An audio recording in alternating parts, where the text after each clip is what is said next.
Je rappelle que pour qu'on n'a pas laissé beaucoup de silence, c'est que on démarre la troisième édition des Ramadanesques de l'A2G, l'Alliance euro-marocaine de gériatrie et de gérontologie. Cette fois-ci, on a presque l'honneur et le privilège d'être avec Société marocaine des sciences médicales, représentée par une éminente personne que tout le monde connaît, donc j'aurais du mal à le présenter, Dr Moulay Saïd Hafif. Et c'est un énorme plaisir pour nous, déjà, Marocains du monde ou Marocains tout court, d'être partenaire avec vous de cette troisième édition des Ramadanesques de l'A2G, qui est un événement qui devient un rendez-vous annuel pendant Ramadan, où on a décidé de faire plusieurs thématiques vu l'importance du sujet, de la thématique et puis de nos concitoyens, je dirais de nos concitoyens au Maroc, pas que, mais aussi tous nos musulmans qui sont à l'étranger, parce qu'on est suivi par une grande tranche de population musulmane en Europe et même à l'étranger, donc qui suivent nos webinaires et je pense que ça sera des rendez-vous pour répondre à beaucoup d'interrogations.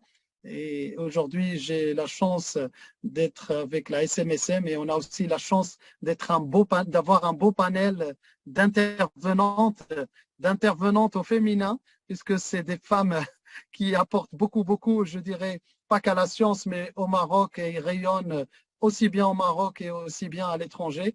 J'ai la chance de les regrouper sur le même webinaire. Déjà, j'ai 2 membres de mon bureau qui sont Dr Malika Toufiri, qui est gériatre, gérontologue, mais qu'on aura l'occasion de la présenter encore davantage avec ses multiples facettes en gériatrie et en gérontologie. Avec nous aussi, membre du bureau, Dr Myriam Aloueli, qui est micronutritionniste, ingénieur en biologie cellulaire et moléculaire. Et il est aussi ingénieur agronome et docteur en neurosciences. Donc, j'aurais du mal à les présenter en détail.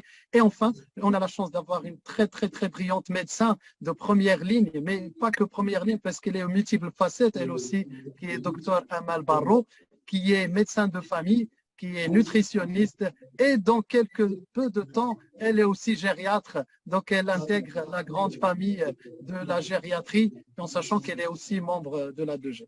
Donc, dans quelques instants, on va démarrer ce webinaire avec surtout le mot d'ouverture du docteur Moulay Saïd Hafif et avant de continuer avec nos intervenants. Merci, Dr Imad, pour cette introduction. C'est un plaisir de partager nos connaissances entre la Société marocaine des sciences médicales et l'A2G.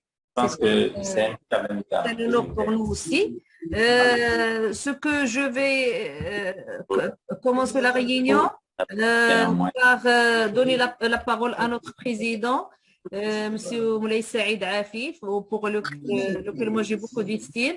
Je le félicite parce qu'il a été renommé président de la Société marocaine des sciences médicales pendant la dernière Assemblée générale.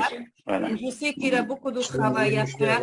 On le sollicite toujours et je sais qu'il a un grand cœur et qu'il a la volonté de travailler. Et c'est cela qui nous pousse à essayer de faire de mieux pour mieux représenter la Société marocaine des sciences médicales. À vous la parole, Monsieur le Président. Donc, je disais que, comme vous l'avez si bien dit, que la Société marocaine des sciences médicales est la première société savante au Maroc.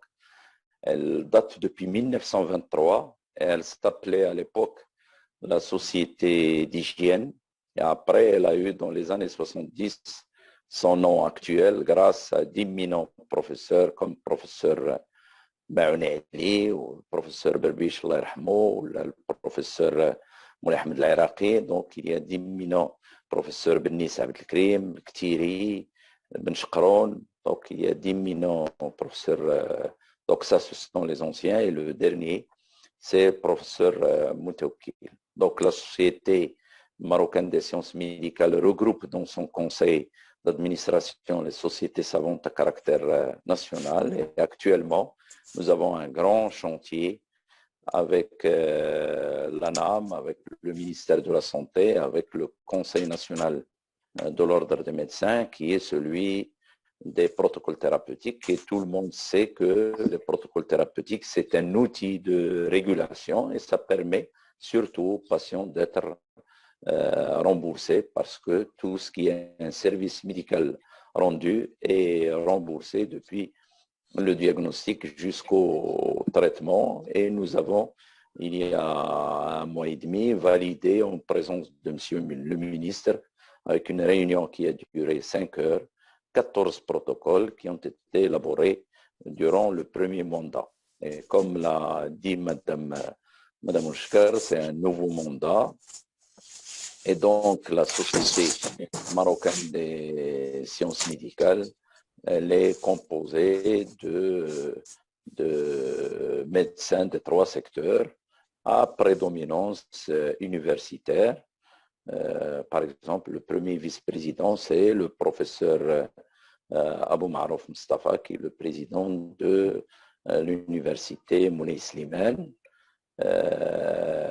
Et il y a d'autres enseignants avec nous. Il y a aussi, comme vous l'avez dit, Madame Olshgar, qui représente les médecins généralistes. Et donc, il y a tout un ensemble et on travaille, bien sûr, dans le cadre de ces protocoles avec les sociétés savantes et nous avons élaboré 14 protocoles. Je citerai le cancer du col, le cancer du sein, le cancer de l'endomètre, l'indication de la césarienne, les infections néonatales, le cancer du côlon, le cancer de la prostate, le cancer de la vessie. Et il va bientôt y avoir d'autres protocoles. Et il faut le savoir que la place du médecin généraliste est importante parce que le protocole ne peut pas être validé s'il n'y a pas un médecin généraliste dans le groupe. Et donc, actuellement, nous avons donc réactualisé le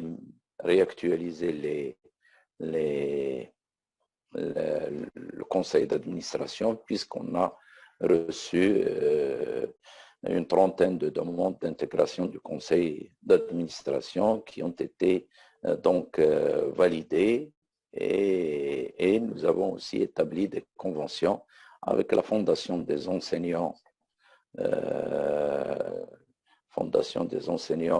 donc indépendants et là aussi avec la 2G et tout cela pour pouvoir travailler dans un cadre bien sûr légal et en respectant les prérogatives des instances les unes et les autres et je suis content qu'on puisse démarrer cette convention par quelque chose qui est palpable sur le terrain, à savoir ces webinaires. Et donc, comme je l'ai dit, l'importance de la gériatrie va être grandissante dans tous les pays et nous aussi dans notre pays. Et c'est bien, si vous vous rappelez le discours de Son Majesté le Roi, que Dieu l'assiste, on a besoin de toutes nos compétences médicales, qu'elles soient sur le sol marocain ou qu'elles soient à l'étranger. Et comme on dit, adaf l'iman, qu'ils puissent participer à la formation de leurs compatriotes, comme ce que fait l'Imadi avec toute son équipe.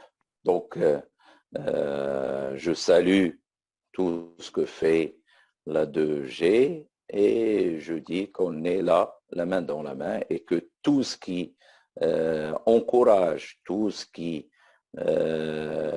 revient à améliorer la santé de nos concitoyens, surtout que nous sommes à la veille on a commencé, ça se poursuit, de la généralisation, avec la généralisation de l'assurance maladie, mais il y a les autres aspects de cette protection sociale, que ce soit la retraite, que ce soit c'est-à-dire payer pour les enfants, etc. Donc, nous assistons à une vraie révolution. Ce qui était avant un rêve est devenu une réalité avec l'intervention de Sa Majesté et notre gouvernement est là pour suivre les hautes instructions de notre roi, que Dieu l'assiste. Et puis, nous avons aussi profité de la période du Covid parce qu'on a lancé de grands projets de loi structurants, que ce soit la loi 06-22, qui s'occupe avant tout des ressources humaines, puisque nous avons actuellement, on va avoir une fonction de la santé, comme ça les médecins seront mieux rémunérés. Et puis nous avons demandé aussi à ce qu'il y ait une reconnaissance morale du travail fait par les médecins, et que ce soit dans le public ou dans le privé, puisque même dans le privé, nous faisons un travail pour l'État parce qu'on soigne nos concitoyens. Il y a aussi la haute autorité de la santé pour avoir une politique de santé à moyenne et à longue, c'est-à-dire avoir une politique vraiment cohérente qui est loin des partis politiques et de tout calcul, parce qu'on estime que la santé et l'éducation doivent être au-dessus de tout ce qui est parti politique. Et puis, nous allons aussi, donc, la création de l'agence du médicament, parce qu'on sait que c'est important pour qu'on puisse avoir une indépendance, et on a vu l'importance de l'indépendance dans ce domaine, à savoir le médicament, avec le lancement aussi du grand chantier, et qui est là en cours de construction, c'est l'usine de Ben Slimane pour la fabrication des vaccins et des biosimilaires, pour notre indépendance à nous, mais aussi vis-à-vis de nos amis africains, parce que nous voulons, d'ailleurs, c'est ce qui crée des problèmes au Maroc, ce travail et cette coopération sud-sud, et puis l'agence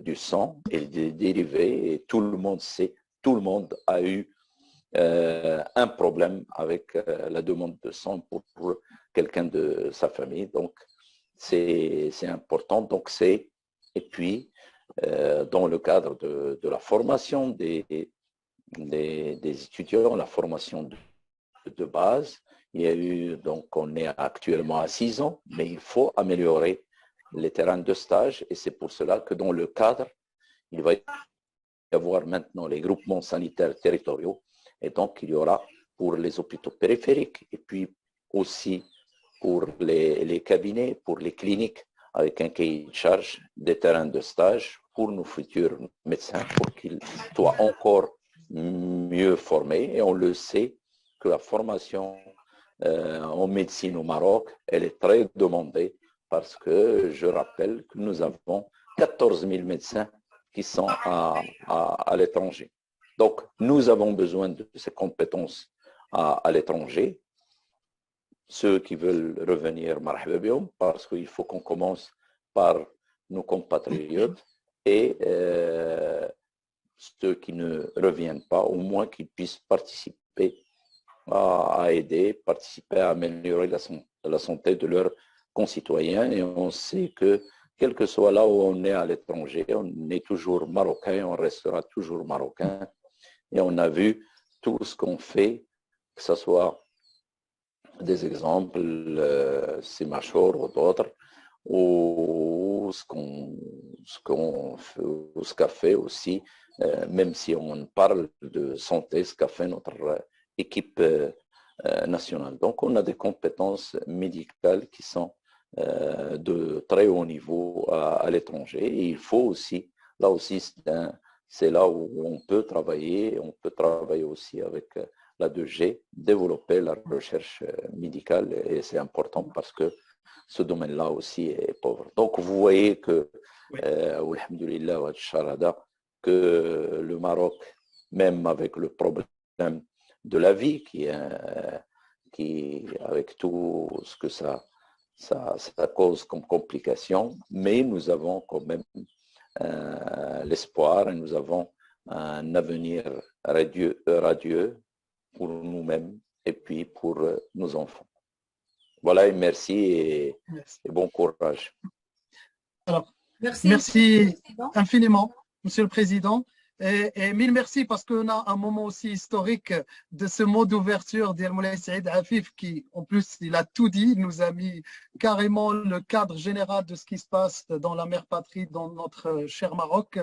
Donc, avec cette transition démographique, la généralisation de la couverture sociale, y compris la couverture sanitaire qui en fait partie, toute cette passerelle facilitatrice, et je pense que votre société savante, votre honorable société savante est l'illustration vivante d'une société citoyenne qui crée des véritables passerelles avec des Marocains où qu'ils soient. Vous l'avez dit, Moulay Saïd Afif, le Marocain restera Marocain. Donc ça, on est viscéralement rattaché à la mère patrie. On a essayé quand même d'y contribuer comme on peut, même pendant la crise Covid. On l'a vu pendant nos Marocains qui ici en Europe, en France, qui sont venus du Maroc, qui sont retrouvés bloqués par les frontières qui étaient fermées. Donc, on a essayé d'apporter notre petite pierre à l'édifice, y compris pendant les campagnes de vaccination. Les passerelles sont toujours là, puisque vous étiez aussi un modèle où, je peux vous le dire sans vous le cacher, le Maroc, un exemple parfait dans la gestion de la crise Covid, et on ne peut que s'en féliciter parce qu'on a suivi vos webinaires du début à la fin. Donc, ça, je peux le dire.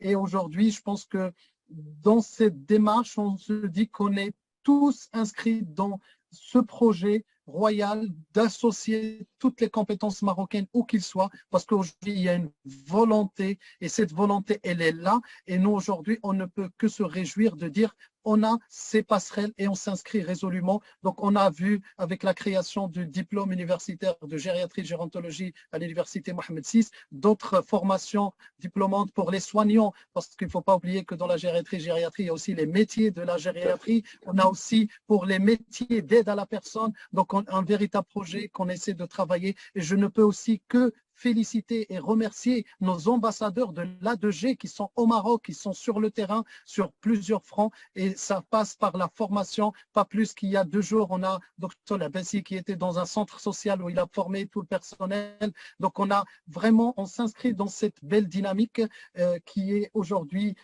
facilitatrice. Et aujourd'hui, on a aussi des membres de l'A2G qui sont en cours d'installation au Maroc. Je peux vous le dire, Moulay Saïd Afif, je pense à Dr Tihadi Hsna qui est présente avec nous, qui est gériatre, gérontologue, médecin de famille, qui fait des allers-retours, et aujourd'hui, elle peut aussi contribuer à ce chantier de développement. Donc, on a aussi Dr Myriam Alouheli qui fait beaucoup d'allers-retours, qui est aussi présente avec nous lors de ce webinaire. Donc, je pense que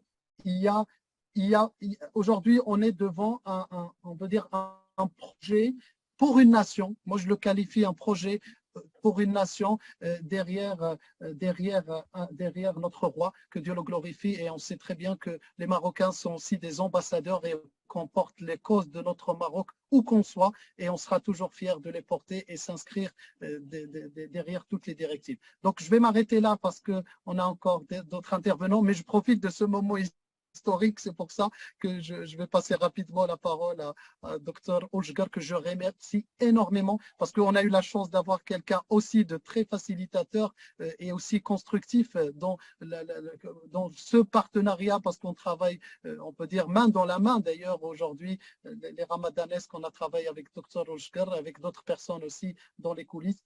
Donc, je vais m'arrêter là. Et encore 1000 merci, Moulay Saïd Afif, d'être parmi nous. Je tiens à vous dire que vous représentez, quand même, vous êtes une fierté pour nous, Marocains. Moi, je préfère vous dire maître Afif, Moulay Saïd. Donc, merci pour tout ce que vous apportez pour la médecine au Maroc. Et puis, je vais laisser la parole à Dr Oujgar pour la suite des webinaires. Donc, si vous pouvez rester avec nous, vous êtes le bienvenu, mais je sais que vous avez aussi un agenda chargé. Merci beaucoup, Moulay Saïd Afif, pour tout ce que vous apportez pour la santé au Maroc. Et merci infiniment pour cette belle convention. On est au début. Et j'espère. Merci, vive notre partenariat, on fera de l'excellent travail. Merci beaucoup, Smahna. Tous inscrits dans ce projet royal d'associer toutes les compétences marocaines où qu'ils soient, parce qu'aujourd'hui, il y a une volonté, et cette volonté, elle est là. Et nous, aujourd'hui, on ne peut que se réjouir de dire on a ces passerelles et on s'inscrit résolument. Donc, on a vu avec la création du diplôme universitaire de gériatrie gérontologie à l'université Mohamed VI, d'autres formations diplômantes pour les soignants, parce qu'il ne faut pas oublier que dans la gériatrie, il y a aussi les métiers de la gériatrie. On a aussi pour les métiers d'aide à la personne, donc un véritable projet qu'on essaie de travailler. Et je ne peux aussi que féliciter et remercier nos ambassadeurs de l'A2G qui sont au Maroc, qui sont sur le terrain sur plusieurs fronts, et ça passe par la formation. Pas plus qu'il y a 2 jours, on a Dr Labassi qui était dans un centre social où il a formé tout le personnel. Donc on a vraiment, on s'inscrit dans cette belle dynamique qui est aujourd'hui facilitatrice.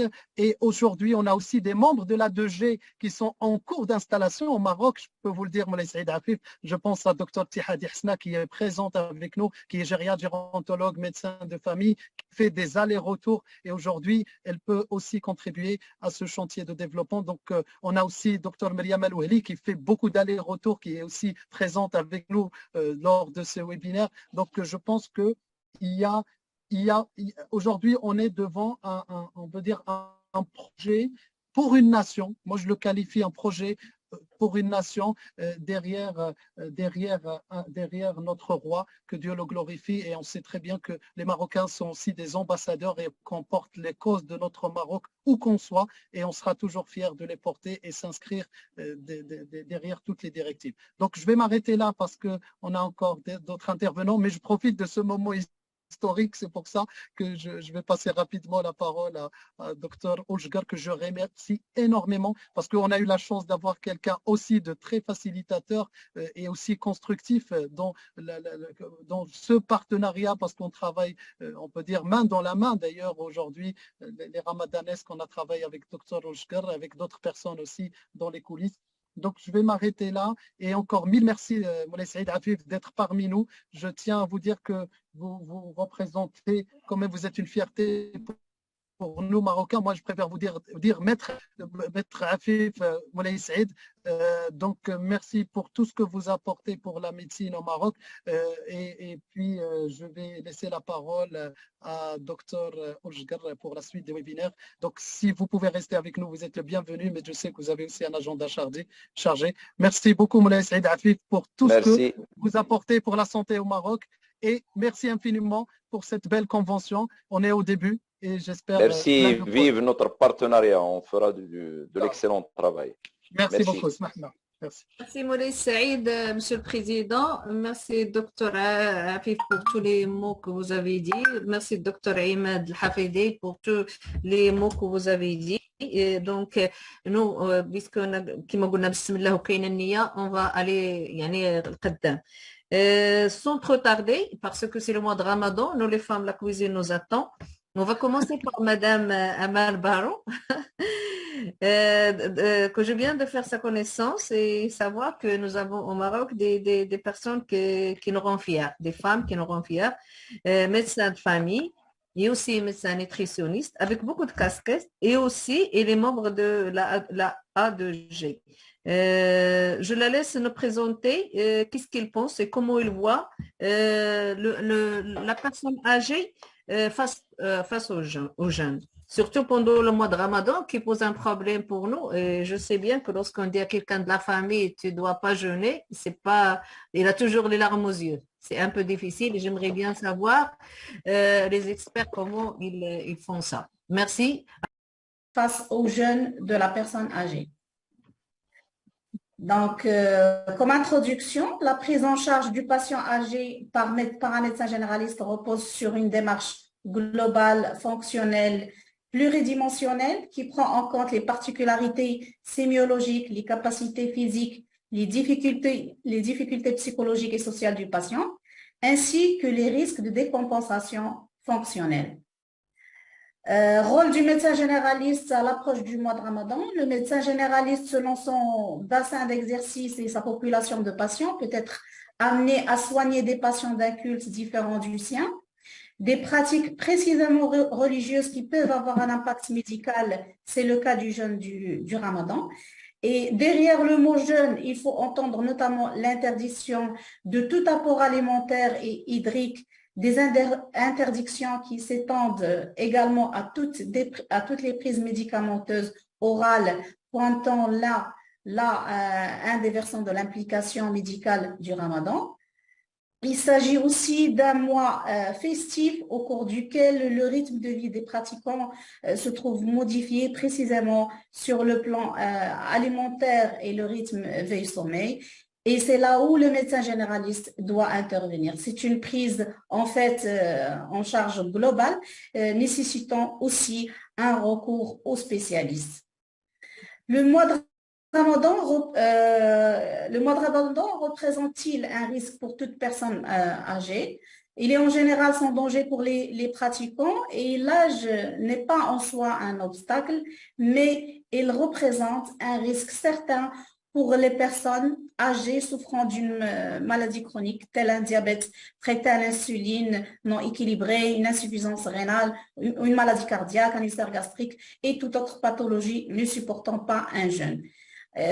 Dont les principaux dangers sont la déshydratation, l'hypoglycémie et les malaises induisant des chutes et des fractures. Selon le médecin généraliste, quelles sont les personnes âgées autorisées à pratiquer le jeûne? La pratique du jeûne peut être sans risque pour les personnes âgées en bonne santé, aussi pour les personnes âgées ayant une pathologie chronique équilibrée, les patients aussi âgés disciplinés et surtout, on conseille aux personnes âgées d'être toujours vigilants et à ne pas dépasser les exigences physiologiques de leur corps. Quelle démarche doit suivre le médecin généraliste à l'approche du mois de Ramadan? Donc, en général, le médecin généraliste doit avoir absolument une mise au point sur la situation générale du sujet âgé, que ce soit sur le plan médical, en faisant une consultation générale le minimum un mois avant Ramadan, avec un bilan biologique complet selon sa pathologie qui va aussi donner une idée sur la prescription médicamenteuse pour modifier ou pas son ordonnance, ainsi les horaires de prise des médicaments. Et là aussi, d'où l'intérêt d'avoir une équipe bienveillante qui va s'occuper d'organisation des rendez-vous ou bien sûr sur le plan nutritionnel afin d'éviter toute complication type accident vasculaire cérébral, infarctus du myocarde, insuffisance rénale par décompensation d'une pathologie aiguë et chronique.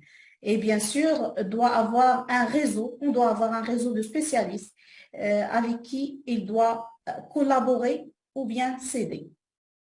Quel conseil doit donner le médecin généraliste aux patients pour passer un bon Ramadan? Pour jeûner en toute sérénité, il est fortement conseillé à la personne âgée de consulter son médecin avant toute décision d'observer ou non le Ramadan, essayer de mieux réguler la dose des médicaments chroniques par son médecin, suivre un régime alimentaire spécifique tout en respectant les instructions de son médecin pour les diabétiques et les hypertendus, ne pas diminuer de consommation alimentaire habituelle, veiller à consommer une bonne ration de protéines, une bonne hydratation est importante aussi, et adopter autant que possible de nouvelles heures de sommeil identiques régulières. Et en conclusion, le médecin généraliste, dit aussi médecin de famille, représente le premier contact du patient âgé avec le système de soins médicaux généraux primaires. Son rôle est donc de réaliser un diagnostic des symptômes lors du mois de Ramadan pour ainsi traiter la maladie en question. De même, référer ce patient à un spécialiste lorsqu'il s'agit de cas nécessitant des compétences spécifiques. Je vous remercie.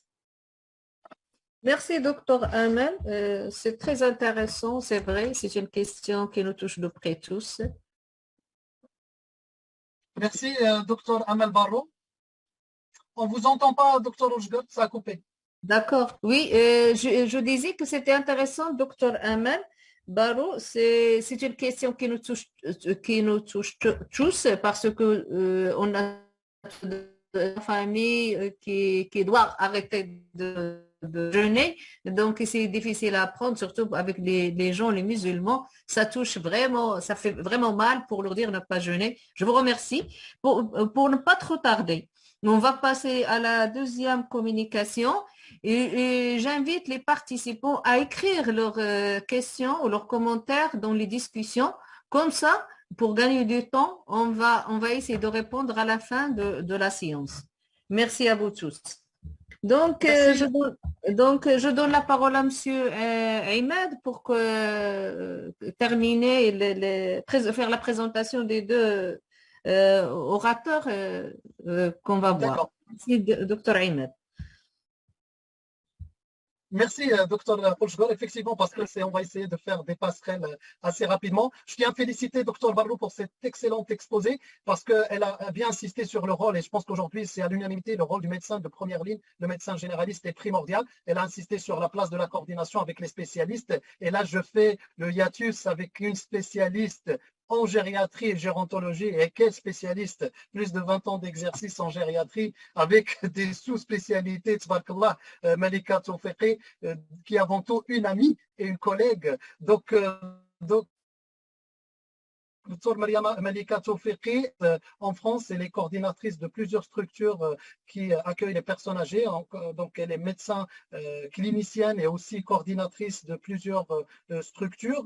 Elle est spécialiste dans les domaines de cardiogériatrie, d'oncogériatrie, de psychogériatrie, aussi à la douleur, soins palliatifs, cicatrisation. Donc, c'est un beau panel qu'elle a en gériatrie. Donc, on ne peut que se réjouir de l'avoir parmi nous, les membres du bureau. Et aussi, on la remercie pour sa générosité, puisqu'elle est membre enseignant au sein du diplôme à Casa. Donc, à toi la parole, Lala Malika, pour ta présentation qui est intitulée sur le rôle du gériatre face aux jeunes des personnes âgées.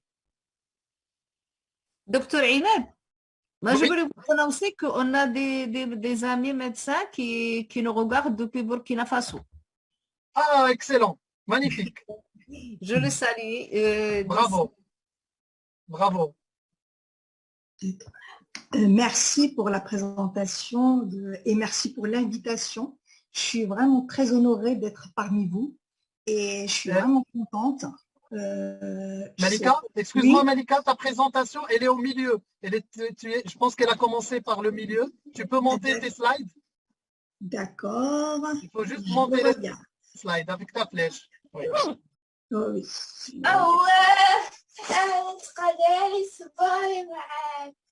On peut couper les micros? Voilà. Voilà, merci. Merci. Est-ce que vous pouvez couper votre micro? Merci. C'est bon? Oui. Et puis Fares, Galaxy Fares, s'il peut couper le micro aussi. Merci. Malika, à toi la parole et je m'excuse, c'est les aléas du direct. Hein. Merci beaucoup. C'est pas grave.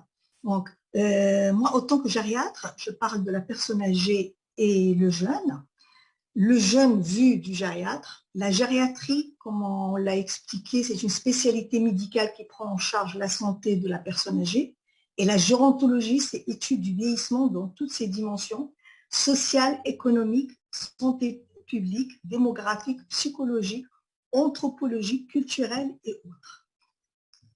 Au niveau du vieillissement, pas de consensus. L'âge chronologique, c'est mauvais indicateur des capacités fonctionnelles de vie.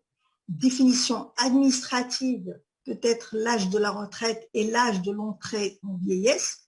Ça dépend 60 ou 65 ans. On a le débat aussi en France au niveau de la retraite. Est-ce que c'est 65 ans ou plus? La typologie de patients, consommation de soins. Subdivision sur une base chronologique et sociale, 3e, 4e âge, et l'âge d'entrée en institution, surtout ici au Maroc, mais ça va commencer aussi en France, mais ça commence aussi au Maroc. Et le fait qu'on est de old young, plus de 60 ans, ou donc on peut dire même plus. Quelques chiffres à l'échelle mondiale. Les plus de 65 ans, c'est une augmentation rapide. En 2018, première fois de l'histoire, qu'il y avait plus de 65 ans, plus nombreux que les enfants de moins de 5 ans. Et en 2019, une personne sur 11, plus de 65 ans. Et en 2050, une personne, ça va être sur 6, plus de 65 ans. Vieillir, c'est quoi? C'est en fonction des capacités de réserve. Il y a le vieillissement réussi. ça veut dire maintien des capacités fonctionnelles de réserve. Et vieillissement usuel, c'est diminution légère des capacités fonctionnelles non attribuables à une pathologie de l'organe. Et vieillissement avec fragilité, c'est diminution modérée exposant à un risque de décompensation face à une agression. État des lieux au Maroc. Les sujets plus de 60 ans, en 2004, c'était 8%. En 2021, à peu près 12%. Et en 2030, c'est 15%. Et en 2050, on va avoir 20%. Les sujets de plus de 70 ans, en 2021, c'était 1,6 million. Et en 2030, ils vont être 2,6 millions, plus de 33%. Et plus de 32 ans d'espérance de vie de la naissance, à la naissance entre 1955 et 2015. 75 ans chez les hommes et 76 ans chez les femmes. Les maladies chroniques les plus fréquentes au Maroc, c'est les diabètes et l'hypertension artérielle. Les diabètes ont les deux types, type 1 et type 2. Et l'hypertension artérielle qui font 17%. Les cancers, 11,5%. Les cardiopathies de toutes sortes, les troubles du rythme, tout, c'est 8,6%. L'insuffisance rénale chronique, les environs de 5%. Les maladies rhumatismales aussi 5%. Et les psychoses, par contre, les psychoses, j'ai l'impression qu'ils sont sous-estimés.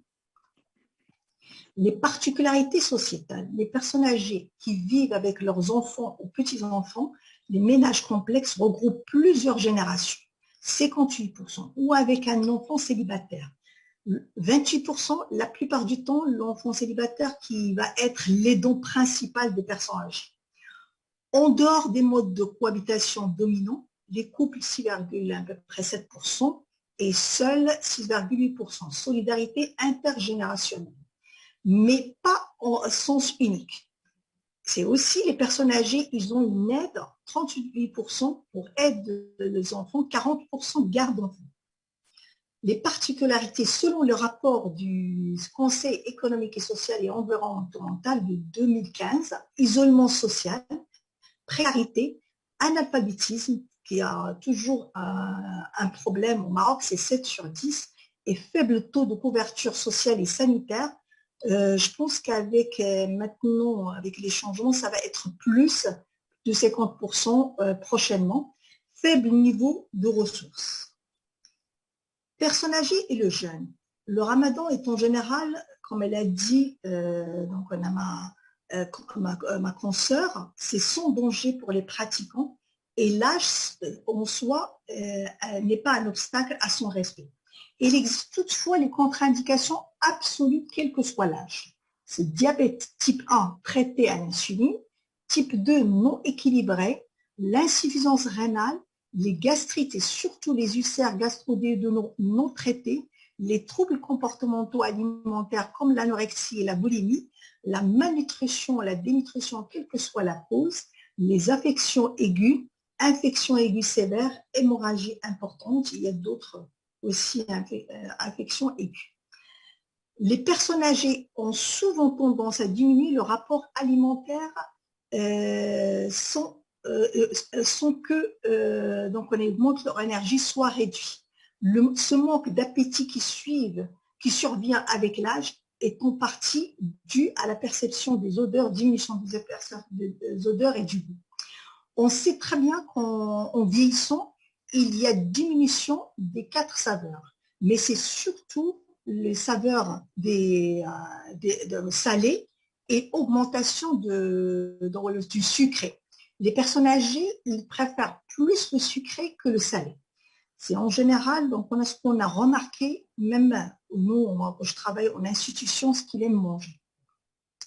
La dénutrition et les définitions, il est recommandé de retenir la définition suivante, qui représente l'état d'un organisme en déséquilibre nutritionnel. Et le déséquilibre nutritionnel est caractérisé par un bilan énergétique et ou protéique négative.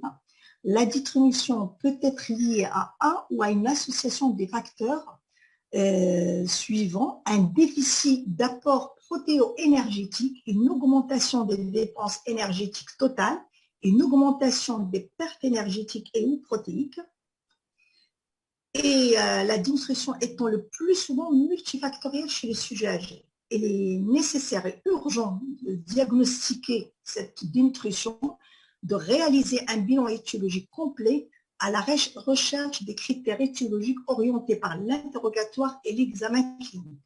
Lorsque le diagnostic de dénutrition est établi, il est recommandé d'évaluer la sévérité. Et la sévérité maintenant est établie selon le seuil d'IMS et de pourcentage de l'albinémie. L'hypolalbinémie n'est plus un critère de diagnostic de dénutrition, mais un critère de sévérité. La valeur pronostique de l'albinémie ne dépend pas de l'existence d'un syndrome inflammatoire. Et le MLA est un outil de repère de risque de dénutrition, mais n'est plus un critère de diagnostic de dénutrition. Pour définir une malnutrition, il faut se repérer sur les critères étiologiques et phénotypiques. Il suffit un seul critère étiologique et un seul critère phénotypique. Les critères étiologiques, c'est les réductions de prise alimentaire, plus des 50% plus d'une semaine, baisse des apports plus de 2 semaines par rapport à la consommation alimentaire normale ou aux besoins. Et l'apport et l'absorption réduite, la malabsorption ou maldigestion et les pathologies aiguës, les pathologies chroniques ou les pathologies évoluées. Et pour les critères phénotypiques, c'est le perte de poids, plus de 5% en 1 mois ou 10% en 6 mois ou plus de 10% avant la maladie. C'est pour la dénutrition modérée.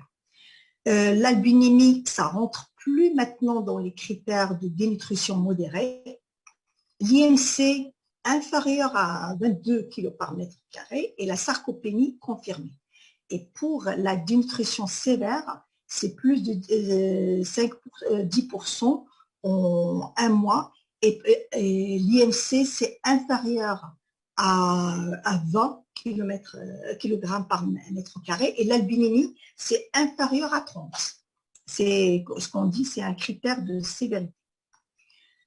Pour faire le diagnostic d'insuline de la personne âgée en situation d'obésité, il est recommandé d'utiliser les critères phénotypiques suivants. C'est le perte de poids, plus de 5% en 1 mois, c'est les mêmes, mais c'est surtout la sarcopénie confirmée. Les principes thérapeutiques, c'est privilégier la voie orale, l'enrichissement de l'alimentation, révision de l'ordonnance, que c'est notre quotidien autant que gériatre. On fait ce qu'on dit le toilettage des ordonnances, recherche des pathologies intercurrentes comme la dépression mucose buccale fécalum, régime, il faut supprimer tous les régimes adhésifs en cours. On utilise après nous 75 ans, on n'utilise plus les régimes, ni régime diabétique, les régimes on dit donc sans sel, pas sans sel, c'est plus salé. On ne fait plus de régime, ni les régimes pour perdre du poids, l'interdiction des régimes pour les personnes âgées. Apporter une alimentation équilibrée en hypercalories et protéiques. C'est 25 à 50 à 30 calories par kilo par jour, avec 1 gramme, même on peut aller avec 1,5 g par kilo par jour de protéines. Les compléments alimentaires à utiliser pour les collations, c'est en dehors des repas. Il ne faut pas qu'ils remplacent les repas. Les conseils pratiques aux patients et aux aidants, sans gastrique, franchement, c'est exceptionnel chez les personnes âgées et gastrostomiques. L'activité physique et le jeûne, à tout âge et toute l'année. C'est un effet bénéfique sur la prévention des chutes, les fractures, cancers, déclin cognitif, renforcement musculaire avec prévention de la sarcopénie, préservation de l'autonomie. À conseiller de préserver une activité pendant le ramadan selon la capacité de la personne âgée, exemple la marche avant la rupture du jeûne ou même après. Les troubles de déshydratation en gériatrie. Pertinence aiguë des signes cliniques, persistance du flux cutané, c'est mimé par le vieillissement cutané. À rechercher en sous-claviculaire, l'avant-bras, cuisse et sternum, baisse de la pression artérielle, mais quel le problème de la pression artérielle? Il faut avoir la pression artérielle habituelle. C'est souvent, il y a des personnes âgées qui ont une pression artérielle basse. C'est pour ça qu'il faut connaître la valeur initiale. Tachycardie et absence en cas de drogue bradycardisante et de dysautonomie. Soif très souvent absente, surtout en cas de déclin cognitif et sécheresse buccale, à rechercher dans le sillon gingivo-jugal, mais l'interprétation complexe en fonction de la ventilation en bouche ouverte, médicaments atropéniques, mycose buccale et syndrome sec. Les troubles neuropsychiques, à la fois signes et conséquences.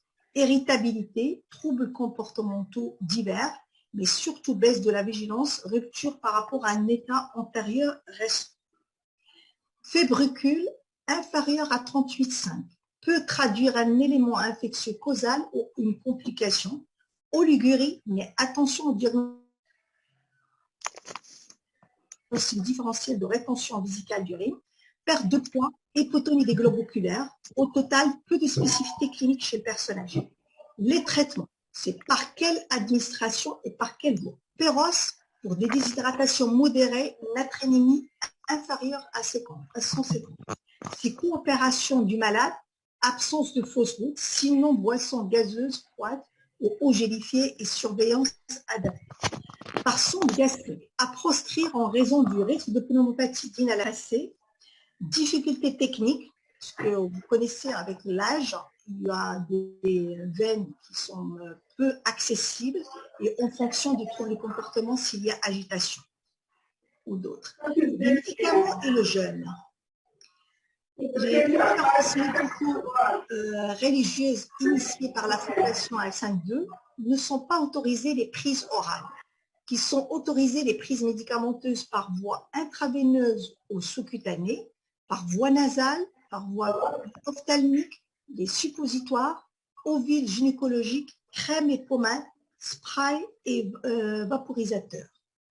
Les médicaments restent en plus grande quantité et plus longtemps dans l'organisme chez les personnes âgées. Leur élimination rénale ralentit, leur accumulation dans les graisses et leur passage dans le cerveau rendent de fait les personnes âgées beaucoup plus fragiles face aux médicaments. L'observance du ramadan se révèle toujours problématique. En conclusion, pour jeûner en toute sérénité, consulter son médecin, comme elle a dit ma consoeur, avant toute décision d'observer ou non le ramadan sur la prise des médicaments, pas d'automédication. Ne pas diminuer sa consommation alimentaire habituelle. Veuillez à consommer une bonne ration de protéines, bien boire 1,5 litre par jour en moyenne. Adopter autant que possible de nouvelles heures de sommeil identiques et régulières. Prendre un petit déjeuner très consistant avant le lever du soleil et faire un repas léger après la rupture et en faire un autre 3 heures après et maintenir une activité physique. Merci pour votre attention.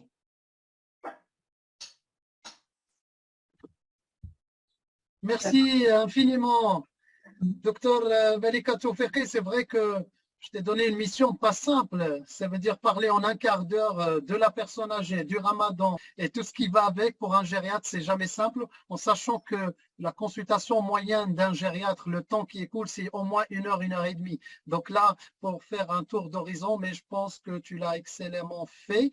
Donc, si je reprends, donc tu as insisté sur le fait que maintenant, on ne parle pas d'âge, donc on dépasse la notion de l'âge chez le sujet âgé, mais on parle plus de la notion de réserve fonctionnelle, puisque vieillir en bonne santé, comme l'a défini l'OMS, c'est ce qui permet de maintenir les attitudes fonctionnelles, les capacités intrinsèques et aussi le rôle de l'environnement. Le Maroc connaît bien évidemment, donc tu es gérontologue, tu ne pouvais pas t'empêcher de nous mettre un peu le décor. Donc plus de 32 ans d'espérance de vie, donc on en sera les collègues, quelle que soit la spécialité, je parle pour la médecine de première ligne et les autres spécialités, seront confrontés dans les années à venir à avoir, comme on appelle, un tsunami des personnes âgées dans notre pays. Donc, c'est quelque chose qui est important et on doit être prêt à les accueillir et plutôt les prendre en charge dans les meilleures conditions et surtout avec des recommandations de bonnes pratiques.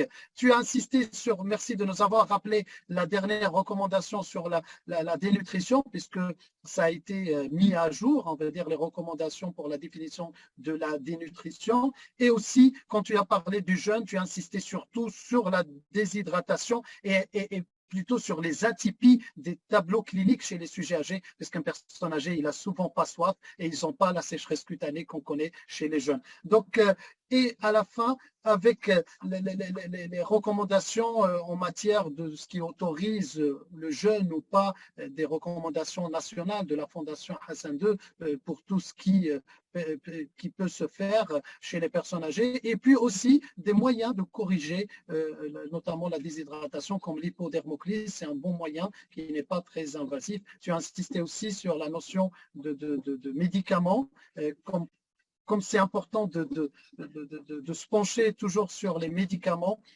parce qu'il faut faire attention avec les médicaments chez les sujets âgés. Il faut des prescrire, oui, mais il faut aussi prescrire les médicaments qui ont fait leur preuve chez les personnes âgées.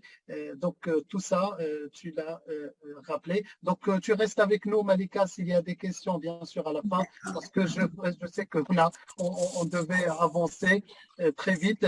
Et bien sûr, vous complétez brillamment, notamment toutes nos intervenants, puisque on arrive maintenant à la dernière intervention du docteur Mariama Loueli. Donc, Mariama Loueli, qui est membre du bureau de l'Alliance euro-marocaine de gériatrie et de gérontologie. Oui. Et donc, est-ce que vous pouvez couper le micro? Oui. Docteur Hamdi, vous pouvez couper le micro? On vous entend. Est-ce qu'on peut couper son micro? Alors, je disais que Dr Mariama Loueli est membre de l'A2G. Elle va aborder la dernière partie, mais avant, je vous présente brièvement Dr Mariama Loueli, qui est docteur en biologie moléculaire et cellulaire spécialité neurosciences. Elle est ingénieure d'État en industrie et sécurité alimentaire. Elle est formatrice, conférencière en nutrition, en sciences des aliments. C'est un membre très dynamique, très actif. Elle fait beaucoup d'allers-retours entre le Maroc et l'Europe. Elle a beaucoup à nous apporter sur ce premier webinaire. À toi la parole, cher ami, Dr Mariama Loueli. À toi la parole. Merci beaucoup, cher ami, pour cette présentation. Alors, déjà, je vais essayer de partager ma présentation. Voilà. Tu as un quart d'heure. Ah non, je pense que je vais prendre mon temps là. Bravo. Merci. Alors, tout d'abord, Ramadan Karim pour tout le monde. Je suis très contente d'être parmi vous et c'est toujours un plaisir de participer à ce webinaire ramadanesque organisé par l'Alliance de gériatrie et de gérontologie. Je tiens à remercier Dr Imad Hafedi pour tous les efforts déployés afin de réussir ces échanges scientifiques autour d'une table scientifique très riche. Alors, donc aujourd'hui, je vais vous parler de la nutrition des personnes âgées pendant le mois de Ramadan. Alors, avant déjà de répondre à la question est-ce que la personne âgée est apte pour faire le Ramadan ou pas, j'aimerais bien déjà vous présenter l'interaction entre l'âge et la nutrition pour la personne âgée.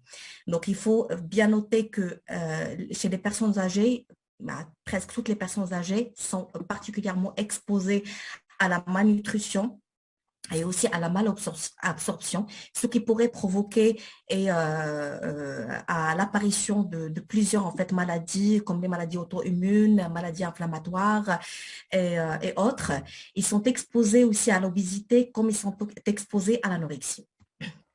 Alors, Déjà, la malnutrition, ce n'est pas une conséquence directe de la nutrition. Il y a aussi d'autres facteurs qui peuvent vraiment impacter l'état nutritionnel des sujets âgés. On parle de la situation socio-environnementale.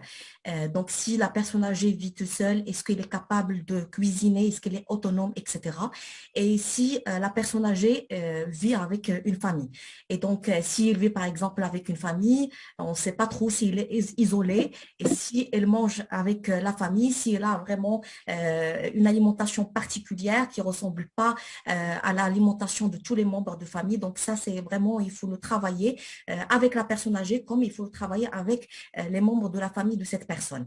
Il y a aussi un grand problème, c'est les problèmes bucco-dentaires qui peuvent vraiment impacter l'état nutritionnel de la personne âgée. Donc, c'est pour ça qu'il faut vraiment faire des examens chez les dentistes tous les 6 mois. Donc, voilà, pour surveiller l'état bucco-dentaire de la personne, vu qu'en fait, pourrait impacter son alimentation et sa prise alimentaire. Et bien sûr, toutes les personnes âgées, malheureusement, ils ont des problèmes de dentition, ce qui limite en fait l'ingestion de certains aliments et préfèrent de manger tout ce qui est liquide, tout ce qui est molle, etc. Et donc, avec cette texture-là, on ne peut pas respecter l'apport nutritionnel qu'on va voir en fait par la suite. Alors, il y a aussi le problème des pathologies chroniques, comme les maladies neurodégénératives, comme Alzheimer, Parkinson, etc. Il y a plusieurs études scientifiques qui ont montré que ces maladies altèrent malheureusement la structure qui est responsable de la prise alimentaire, qui est l'hypothalamus, et même la structure de la prise de décision pour manger. Donc, même l'envie de manger, parfois, elle est altérée à cause de la maladie neurodégénérative. Donc, il faut vraiment voir avec le médecin et avoir un encadrement avec un diététicien et un nutritionniste pour vraiment modifier l'apport nutritionnel et de la personne âgée. Il y a aussi les traitements médicamenteux. Donc, on sait très bien qu'il y a beaucoup de médicaments qui ont un effet anorexigène, comme il y a d'autres qui ont un effet orexigène. Donc, il faut aussi adapter l'alimentation avec ce genre de médicaments, voir avec le médecin traitant, comme on peut voir avec un nutritionniste et un diététicien. Il faut aussi voir si la personne âgée suit un régime restrictif, parce qu'avec la technologie, avec l'avancée technologique, tout le monde a accès à des données, à des informations sur YouTube, sur Instagram, etc. Et on a parfois, on est carrément impressionné par certains régimes alimentaires, comme le régime keto, on parle beaucoup de ça par rapport en fait à son effet sur le diabète et sur le fait qu'il peut vraiment inverser le diabète type 2, surtout le diabète type 2. Et donc, il ne faut pas vraiment oser d'appliquer ce genre de régime pour une personne âgée, comme ce qu'il a été en fait dit par Dr Malika Tofeqi. Il a dit que vraiment, une personne âgée, elle ne peut pas suivre un régime alimentaire, que ce soit un régime keto, un régime détox, un régime hypocalorique. Tous ces régimes-là ne fonctionnent pas pour les personnes âgées. Malheureusement, ils impactent leur état nutritionnel. Alors, donc, pour savoir, déjà, pour corriger l'état nutritionnel de la personne âgée, il faut savoir, il faut connaître l'apport ou le besoin réel de la personne âgée. Donc, l'apport nutritionnel, il est divisé, on peut diviser en 2 volets. Il y a un volet de l'apport énergétique, d'accord, et il y a le volet de macro et micronutriments. Alors, par rapport à l'apport énergétique, contrairement à ce qu'on dit, hein, donc avec l'âge, avec l'avancée en âge, on doit réduire notre apport énergétique. Ça, c'est pas vrai. Au contraire, on peut l'appliquer, cette information est vraie pour une tranche d'âge de 30 ans jusqu'à 60 ans, mais à partir de 60 ans, au contraire, il faut vraiment augmenter l'apport énergétique et on peut aller jusqu'à une moyenne de 35 kilocalories par kilo par jour. D'accord. Et par rapport en fait à l'apport macro et micronutriments, s'il y a vraiment le déséquilibre, donc si on parle de macronutriments, on parle principalement des protéines. Donc les protéines, il faut vraiment donner 1 gramme par kilo par jour pour la personne âgée, c'est nécessaire. Et donc certaines situations, on peut augmenter cet apport jusqu'à 1,2, jusqu'à parfois 1,5 grammes par kilo par jour. Par rapport aux glucides, il ne faut pas vraiment avoir une réduction par rapport à cette matière-là parce que la personne âgée a besoin de l'énergie, d'accord, et surtout pour ses capacités cognitives. Donc voilà, les glucides en fait représentent 50 à 55% de l'énergie totale de la personne âgée. Donc 80% de sucre, ils doivent être complexes. ils ne doivent pas être des sucres rapides. Et par rapport aux acides gras essentiels, il faut vraiment respecter un apport ou bien un ratio d'oméga 3, oméga 6. Alors, bien sûr, à tout ce qui est micronutriments, on parle principalement du calcium. Donc, il faut vraiment avoir un apport journalier de 1200 mg par jour. Et par rapport au fer et aux autres vitamines, on ne le change pas, c'est pas vraiment, ce ne sont pas des valeurs qu'on les change avec l'âge. Mais voilà, il faut toujours voir avec le médecin, faire un bilan pour s'assurer que tout est bon. Et il ne faut pas faire une supplémentation par des compléments alimentaires. Et bien sûr, tout ce qui est en fait hydratation, ça c'est principal et c'est très important pour la personne âgée. Il faut aller jusqu'à 1,5 litre par jour et on peut rajouter même 500 ml dans la canicule. Alors, maintenant, on répond à la question Ramadan et personnes âgées. Et là, je vous présente une étude qui a été effectuée en 2013. D'accord, qui a été publié dans un bon journal. Ils ont pris deux catégories en fait de personnes âgées. Des personnes âgées qui sont en bonne santé, d'accord. Donc dans ce cas-là, ils peuvent jeûner sans aucun problème, mais on ne sait pas trop, même dans l'article scientifique, c'est pas mentionné que en fait s'ils ont déjà fait des bilans avant qu'ils décident en fait de jeûner ou pas. En tout cas, c'est jugé qu'ils sont en bonne santé, donc ils ont jeûné. Et pour l'autre catégorie de personnes âgées, ils ont des complications de santé, comme le diabète type 1, le diabète type 2 et des infections, maladies auto-immunes et maladies neurodégénératives. Normalement, les médecins, les experts, ils ont décidé que cette catégorie-là ne doivent pas jeûner. Mais la plupart des personnes âgées ont décidé de jeûner à l'encontre des recommandations internationales qui ont été délivrées et élaborées par l'expert en religion et par l'expert en médecine et aussi des spécialistes. Alors, quels sont les risques liés au jeûne pour excusez-moi, je m'excuse de vous interrompre, docteur Louheri. Est-ce que vous pouvez couper vos micros, messieurs, dames, parce que vous dérangez l'intervention? Est-ce que tout le monde peut couper son micro, s'il vous plaît? Ça va, ça va. Je l'ai coupé, ça y est. Merci infiniment. Allez-y, docteur Louheri, je suis désolé. Il n'y a pas de souci, docteur Imed. Alors, déjà, j'ai essayé de regrouper toutes les dernières données scientifiques par rapport à ce sujet. Il y a moins de données scientifiques déjà. Et donc, il faut vraiment faire un point là-dessus et dire qu'il faut encourager la recherche scientifique au Maroc et dans les pays musulmans, surtout pendant le mois de Ramadan, parce qu'on a moins de données. Et j'ai essayé vraiment de regrouper toutes les données. Dernière donnée par rapport à ce sujet, c'était publié en 2020. D'accord?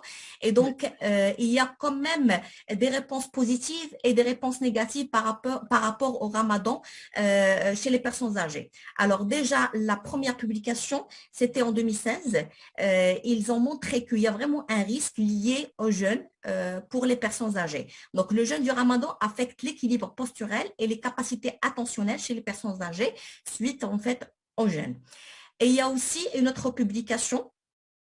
Ils ont dit que normalement, le Ramadan n'affecte pas, le sommeil, n'affecte pas la prise alimentaire des personnes âgées, n'affecte pas aussi la masse corporelle, la masse musculaire des personnes âgées. Donc voilà, c'est un bon signe, c'est très bien. En fait, rien à dire par rapport en fait à cette étude-là, mais je ne sais pas si c'est une étude fiable ou pas.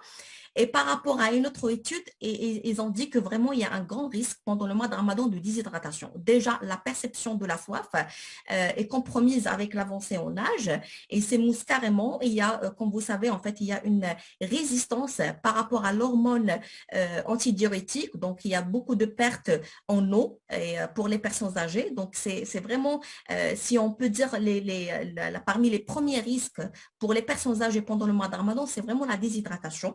Et après, c'est vraiment tout ce qui est capacité attentionnelle, les capacités cognitives. Ça, c'est vraiment, on remarque qu'il y a un changement chez ces personnes pendant le mois de Ramadan. Alors, j'aimerais bien en fait mettre le point sur le diabète type 2 et le Ramadan parce que comme on a vu avec docteur Malika Tofekhi que en fait le diabète type 2, en fait les personnes âgées représentent plus cette maladie, surtout au Maroc. Donc, j'aimerais bien en fait vous situer par rapport à cette pathologie-là et surtout le Ramadan et le diabète type 2.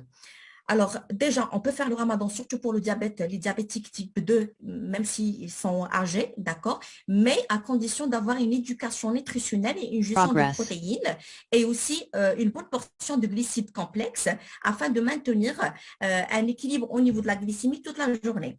Maintenir 3 repas au lieu de manger que iftar, il faut vraiment veiller que en fait, les 3 repas sont respectés pendant le mois de ramadan pour la personne âgée, iftar, dîner et suhoor, d'accord? Donc, ça veut dire qu'il y aura une alimentation fractionnée pendant ce mois-là. Et boire assez d'eau entre iftar et suhoor. L'activité physique, comme j'ai déjà dit, il faut la maintenir.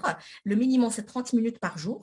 Une activité physique, on peut dire pas intense, modérée.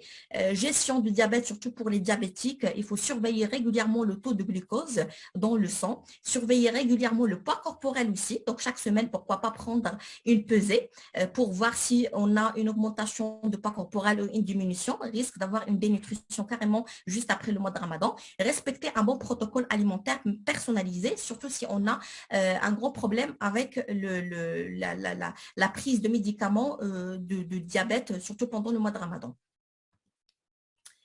Augmenter les qualités olfactives et gustatives en utilisant des herbes fines, de citron, etc. Ça, c'est vraiment pour encourager la personne âgée de manger d'une manière variée, équilibrée et de manger son assiette correctement. Éviter de proposer des quantités importantes parce qu'il va refuser et il n'a pas la notion en fait vraiment de quantité. Il faut vraiment fractionner son alimentation. C'est pour ça qu'il faut avoir 3 repas au lieu de 2 repas. Varier et colorer l'alimentation pour couvrir leurs besoins nutritionnels en micronutriments surtout, enrichir les préparations avec l'œuf, poudre d'amande, avec les protéines animales et autres. Et en cas de problème de dentition, pensez aux plats de consistance molle, flan salé, muffins de légumes, des omelettes aux légumes râpés, etc. Et merci pour votre attention. Excellent. Bravo, Mariama, pour cette excellente présentation. Et en même temps de nous faire un tour d'horizon sur ce qui se fait, les recherches à l'international. Effectivement, il y avait plusieurs publications et certains étaient aussi contradictoires, notamment. Alors, ce qu'on pourrait retenir, une chose, et c'est bien de le dire, les personnes âgées ont les mêmes besoins caloriques qu'un jeune. La problématique des personnes âgées, quand ils perdent du poids, ils perdent du muscle. Et quand ils perdent du muscle, c'est grave. Et après, le plus difficile, c'est leur faire monter en masse musculaire. Et comme ils ont plus tendance à prendre du gras et moins de muscles, et bien là, on a toutes les problématiques gériatriques. Mais merci beaucoup de faire ce rapprochement entre le vieillissement physiologique et notamment la personne âgée et voir ce qui se passe et cette tendance au sucré chez les personnes âgées. Et en plus, on sait très bien ce qui se passe dans nos jolies tables, dans nos belles tables. Et personne ne peut, on va dire, souvent résister à Recording in les progress. maladies rénales. On s'associe, comme on dit, moi je vous invite à suivre tous les webinaires. Vous allez voir, à la fin des webinaires, vous allez sortir des experts sur le sujet. Et merci beaucoup, surtout pour les recommandations et les conseils, Mariama, que tu as donnés. C'est très important, les conseils que tu as donnés. Et je pense que avec ta générosité, tu peux toujours répondre à toutes les sollicitations des collègues et des professionnels de santé. Tu l'as toujours fait, tu l'as toujours montré. Merci, bravo. Et je vais passer aussi et échanger et passer la main à Dr Oujgar pour voir s'il y a des questions et on peut ouvrir par 1 ou 2 questions. Nous, il nous reste une demi-heure pour couper le jeûne ici en France. Donc, on va laisser la place peut-être à 1 ou 2 questions et les oratrices sont à votre disposition. Merci Mariama et félicitations pour cette. Avec plaisir. Merci Dr Mariama. La présentation elle est excellente, elle était ciblée et c'est bien dit. Vous avez touché les questions qui sont pertinentes concernant le jeûne du sujet âgé. Je ne sais pas s'il y a dans les participants quelqu'un qui veut poser une question. Sinon, j'ai une petite question à poser. Oui, donc, je vais voir.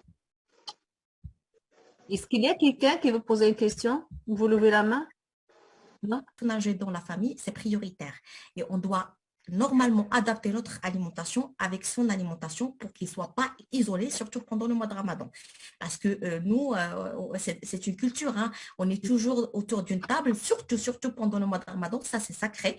Et donc, si on va sensibiliser, et ça c'est le travail de médecins, de médias, etc., si on va sensibiliser la famille des personnes âgées pour qu'ils puissent vraiment changer leur mode de vie pendant le mois de Ramadan, d'accord? Manger sainement, surtout pendant l'iftar, d'accord? Moi, j'ai rien contre en fait les sucreries pendant le mois de Ramadan. C'est juste en fait le fait de manger ça le soir, parce qu'en tout cas, on fait la rupture du jeûne le soir, d'accord? Et ça, c'est pas adapté avec notre physiologie, avec notre mécanisme. On assimile moins le sucre le soir. Et donc, tout ce qui est mkhbouzet, parce qu'on on a cette culture-là, donc tout ce qui est sucrerie, shibbekia, brewat, mkhbouzet, etc., et ils sont bien présents sur la table. Et bien sûr, c'est appétissant, c'est bon, etc.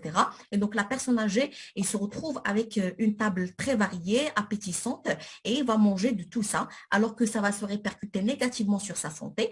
Et donc, pour éviter ces dégâts-là, vaut mieux vraiment d'encadrer la famille de la personne âgée et pas la personne âgée. Déjà, ça, premièrement.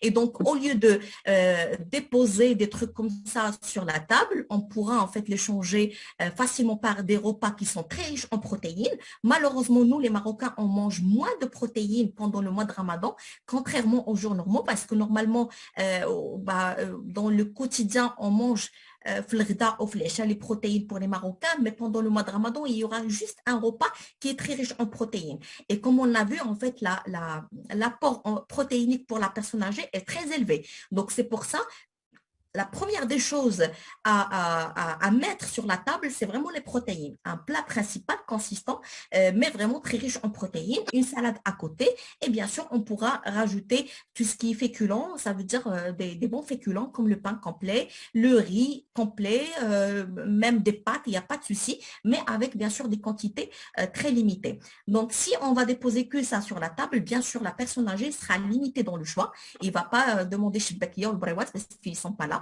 En tout cas, il ne faut même pas les préparer pendant le mois de Ramadan, même avant le mois de Ramadan. C'est ça l'erreur normalement qu'on fasse. Il ne faut pas préparer ça avant le mois de Ramadan.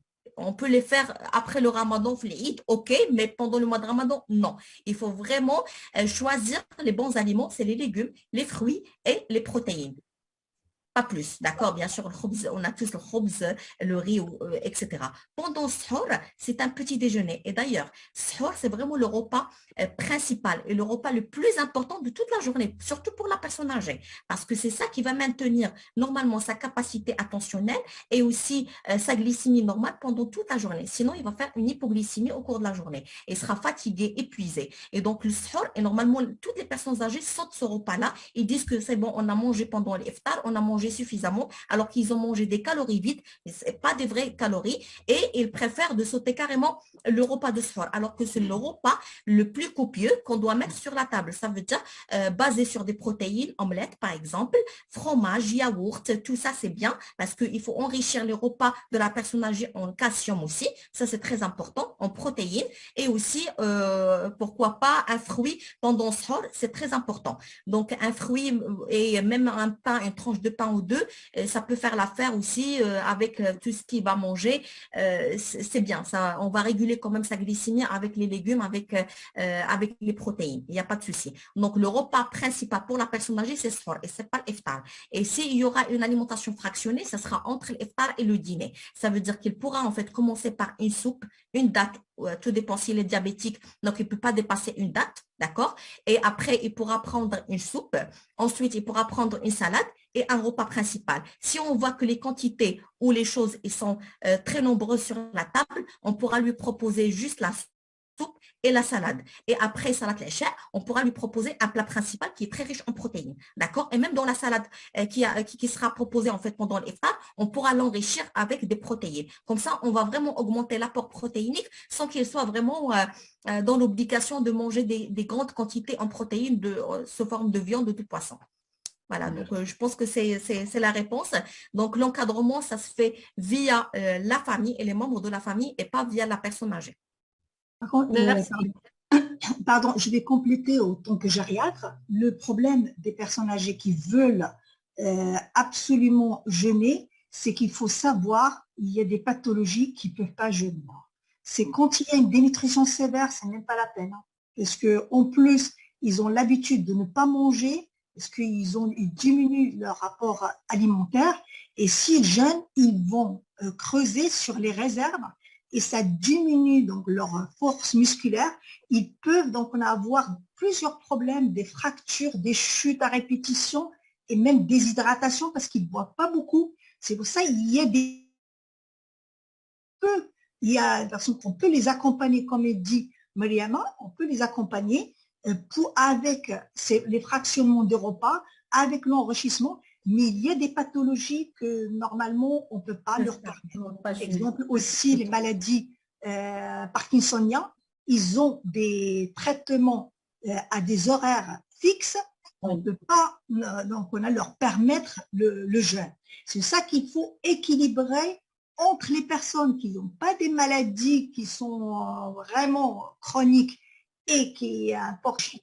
Merci, docteur Tofeqi, de les avoir rappelés parce que d'autant plus que les prochains webinaires, on va aborder ces maladies chroniques et c'est des maladies où on ne peut pas jeûner et s'il faut jeûner, c'est vraiment avec des recommandations très précises, très strictes pour protéger la santé de nos seniors et de nos personnes âgées parce qu'avant tout, le mois de Ramadan, c'est pas uniquement qu'un rapport avec la nourriture, on a d'autres moyens de faire le mois de Ramadan. Donc le mois de Ramadan est conçu avant tout pour les gens en bonne santé. Donc je reprends juste rapidement ce qu'elle a dit Myriam Aloueli. Le gros du travail, c'est auprès des aidants familiaux et naturels. Hein. Je parle dans notre contexte marocain. Donc, cette imprégnation de la culture gériatrique, cette sensibilisation, c'est un peu notre affaire à tous, déjà en tant que citoyens, en tant que société savante, en tant aussi que ministère de Santé qui va aussi faire des campagnes de sensibilisation au même titre qu'on fait des campagnes de dépistage pour telle ou telle pathologie. Je pense que ces campagnes peuvent démarrer bien en amont. C'est quelque chose que j'avais proposé moi-même au niveau des tutelles pour le Ramadan et les personnes âgées, qu'il y ait des campagnes faites en amont en associant nos médecins de première ligne, des médecins généralistes pour ces campagnes de sensibilisation pré-Ramadan pour savoir si la personne âgée est apte ou pas à faire ce mois de Ramadan. Donc, je vais laisser peut-être... Docteur on donne, en expliquant aux patients, à la famille du patient, on leur dit que في القرآن ديالنا كاينة صورة ديال من كان منكم مريضا أو على سفر فعدة من أيام أخرى. Une fois on dit, une fois on récite le Coran, les patients, ils acceptent. Normalement, si la maladie effectivement il est déséquilibré, on insiste au patient, il ne doit pas jeûner, ça c'est sûr. Mais si le patient, il peut jeûner, il n'a pas de problème, il est équilibré, il n'a pas de problème, on essaie de lui expliquer qu'il peut jeûner. Au cas où il a eu un problème, on arrête.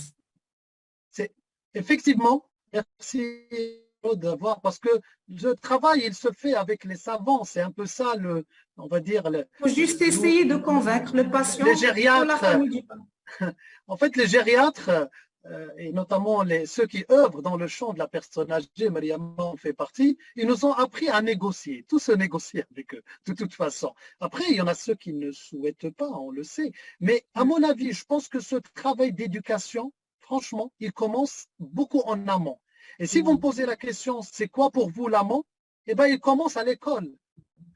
Pour moi, l'éducation à la santé, elle commence à l'école.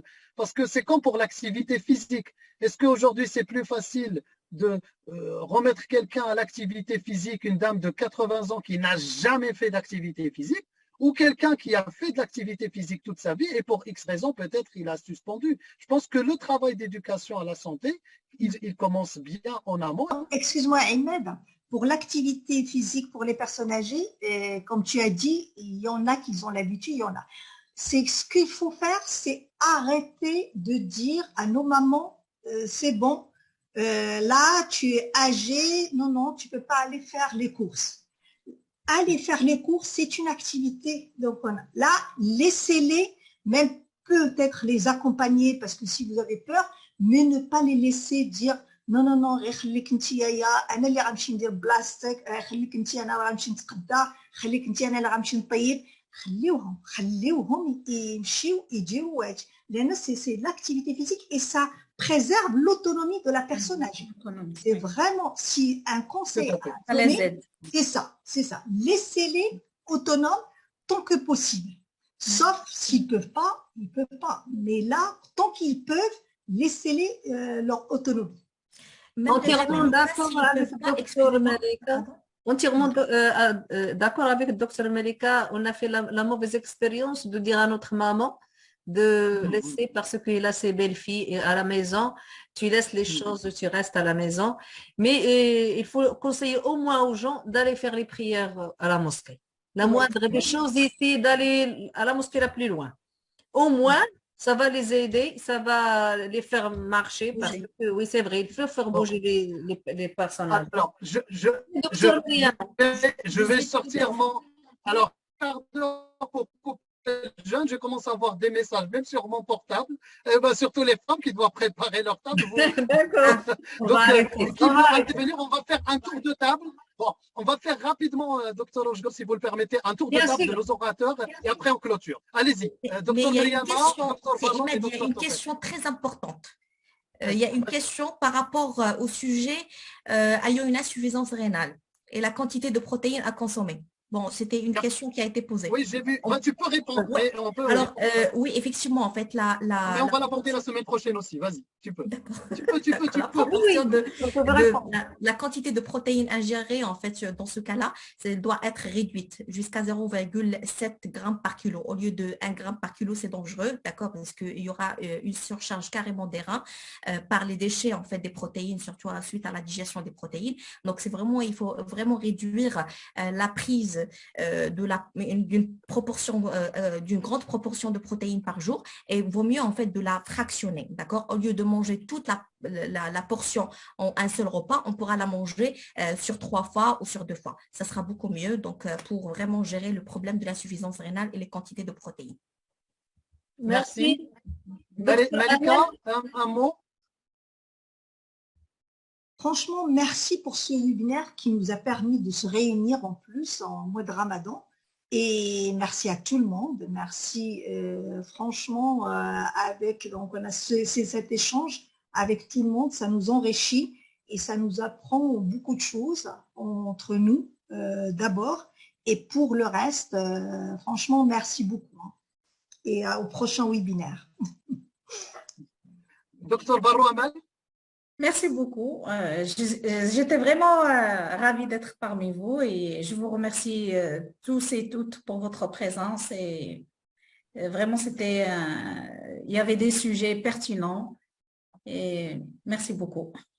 Merci à vous tous, chères oratrices. Merci, Dr Imad. Merci aux participants qui ont bien répondu à notre invitation. Merci à MG Maroc qui a bien voulu nous héberger dans son espace Zoom. Merci à toutes les personnes qui ont participé de loin ou de près parce qu'on a été pris par le temps. On l'a fait dans un temps record par rapport au travail à la marocaine pendant le mois de Ramadan, mais il y avait toujours Dr Imad derrière pour nous faire courir.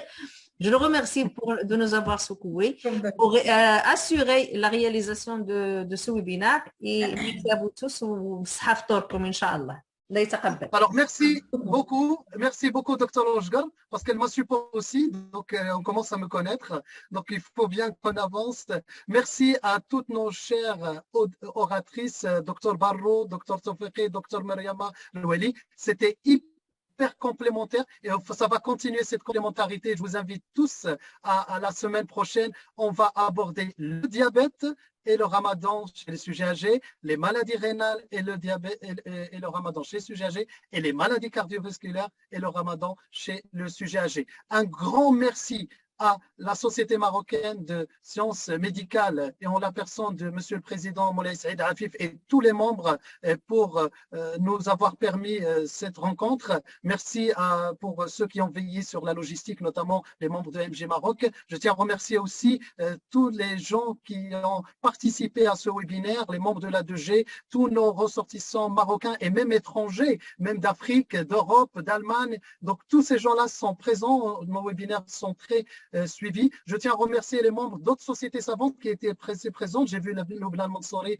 de la SMMG, donc j'ai vu aussi d'autres personnes de l'ALMEC, j'ai vu des kinés passer, j'ai même vu une personne qui fait une activité physique pendant que le webinaire, que je félicite. Donc merci beaucoup. والله يخليكم ديما ناشطين ديما ضاحكين. À très bientôt. Merci à vous tous. Et merci à Hicham, l'informaticien qui nous a aidés. Merci. Ben oui. Alors, j'ai oublié une personne qui travaille, mais vous ne pouvez pas imaginer sa réactivité. Il vous a même préparé des attestations, c'est grâce à lui, c'est Hicham, que je vais envoyer à Dr Amal Barro, Dr Tafekhi et Dr Mariam Al-Wahili, juste après le webinaire que je vais vous envoyer. Merci infiniment pour tout ce qu'il fait, parce que tout le monde, c'est une réussite de tout le monde, comme on dit toujours, une seule main n'applaudit pas. Merci beaucoup, Dr Rojgar. Vous voyez très bien qu'un tandem, qu'il est important pour qu'il marche bien, on est obligé d'être ensemble. Je remercie beaucoup mes amis et nos ambassadeurs de la 2G au Maroc qui font un travail remarquable. Dr Abbassi, Dr Sabani, Marimi, il y en a énormément, nos professeurs, je ne saurais pas combien les citer, ils sont une centaine. Tous les jours, on associe d'autres membres de la 2G et puis encore à très bientôt. Et je vais m'arrêter là. Et voici sinon. Merci beaucoup. Allez, bonsoir. Merci, au revoir.